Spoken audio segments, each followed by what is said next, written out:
So to start with today's news, Delhi budget to focus on infrastructure revamp. So BJP to move on no confidence motion. So this comes under GS to Parliament. For prelims, you have to study about no confidence motion, which is a parliamentary motion. Any resolution, anything that is passed in the Parliament is said to be a motion. That is, no confidence motion is moved in the Lok Sabha against the entire Council of Ministers. This is very important. So which means they are no longer deemed fit to hold the positions of responsibility because of their inadequacy or if they fail to carry out their obligation. So no reason is required prior to state for adoption of the no confidence motion. So the procedure is it can be introduced only in the Lok Sabha under Rule 198, and the Constitution of India does not mention about either a confidence or a no confidence motion. There is Article 65 that specifies that the Council of Ministers shall be collectively responsible. No confidence motion can be admitted when a minimum of 50 members support the motion in the House. So once if a speaker is satisfied, then he will ask the House if the motion can be adopted. If a motion is passed, the government is bound to vacate the office immediately, and it needs a majority vote to pass the House. Or if individual or party abstain from voting, then those numbers will be removed from the overall strength of the House, and then the majority will be taken into the account. That is also important. The government who lost by no confidence motion is VK Singh government. After that, Vajpayee government lost by no confidence motion. Then Pennaiyar tribunal. So GS1 geography for prelims about this basin, Pennaiyar basin, which is the second largest interstate east flowing river basin among the 12 basins lying between the Pennaiyar and Kaveri basin, and it covers a large area in the state of Tamil Nadu besides the area covered in the state of Karnataka and Andhra Pradesh. The basin is bounded on the northwest and south by eastern Ghats like Velikonda Range, Nahari Hills, Javadi Hills, Shaware Hills, Chiteri Hills, Kalrayan Hills, and in the east by the Bay of Bengal. So about tribunal, when it comes to interstate water dispute tribunal, it is established to settle the dispute on the water sources between the states. According to Article 262 Clause 1, Parliament may pass law to resolve disputes or complaints about the usage, distribution or control of transboundary waterways. Under this, Parliament has enacted the Interstate Water Dispute Act 1956.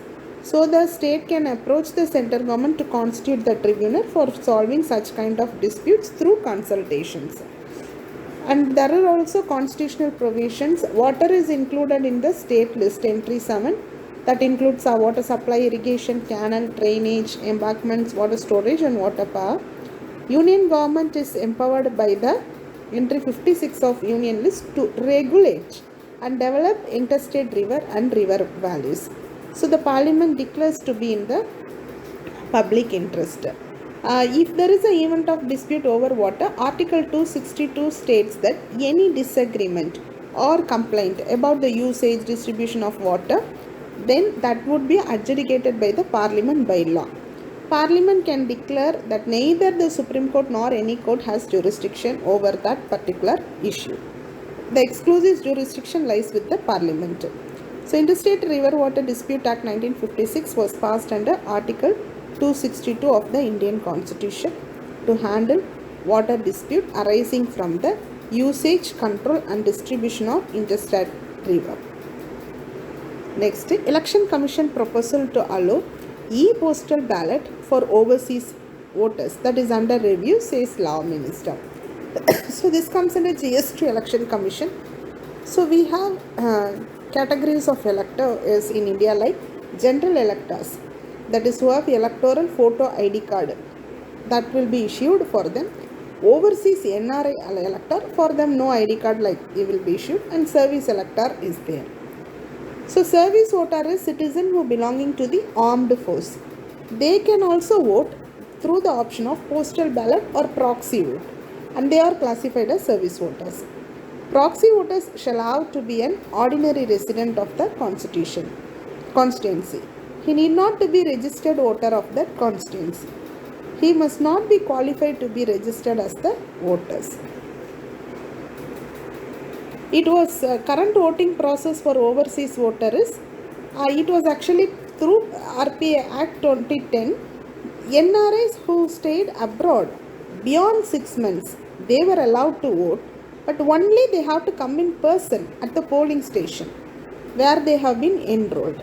Prior to 2010, Indian citizen who is eligible voter and was residing abroad for more than 6 months would not even able to vote in the election, because NRI name was deleted from electoral rolls if you stay outside the country for more than 6 months. Now they are allowed to vote, but they have to come in the person and they have to vote. So NRI can vote in a constituency in their residence as where it is mentioned in the passport. He or she can only vote in person and will have to produce their passport in original at the polling station. Okay, thank you. If you have any queries related to current affairs, other queries related to your UPSC preparation, feel free to contact this number. Thank you.